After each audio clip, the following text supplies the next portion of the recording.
Hazrat Urwa bin Zubair radiyallahu anhu says that he heard from Marwan bin Hakam and Hazrat Miswar bin Makhrama radiyallahu anhu, both of them reporting the Umrah of Hudaybiyah of Allah's Apostle sallallahu alaihi wasallam, said, so whatever Hazrat Urwa told me with reference to both of them is, on the day of Hudaybiyah when the peace accord between Allah's Apostle sallallahu alaihi wasallam and Suhail bin Amr was being written for a limited period of time, Suhail bin Amr wanted to insert this condition: whosoever amongst us goes to you, even if he has embraced your religion, you will have to return him to us and you must not intervene between us.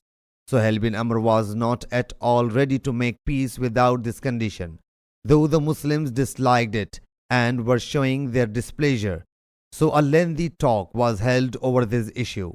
But when Suhail did not agree to make a pact with Allah's Apostle sallallahu alaihi wasallam without this condition, Allah's Apostle sallallahu alaihi wasallam got even this condition written, and on that very day returned Abu Jandal bin Suhail to his father, Suhail bin Amr, and whosoever would come to Allah's Apostle sallallahu alaihi wasallam even after embracing Islam, he sallallahu alaihi wasallam would return him to them. Similarly, the believing women also started coming, and one of them was Kulthum, the daughter of Uqaba bin Mu'ayth, who emigrated to Allah's Apostle sallallahu alaihi wasallam, and she had come of age. So his kins came to Allah's Apostle sallallahu alaihi wasallam and asked him to return her to them until Allah Jalla Jalaluhu sent down a revelation in connection with believing women. Sahih Bukhari, Hadith number 4180 and 4181.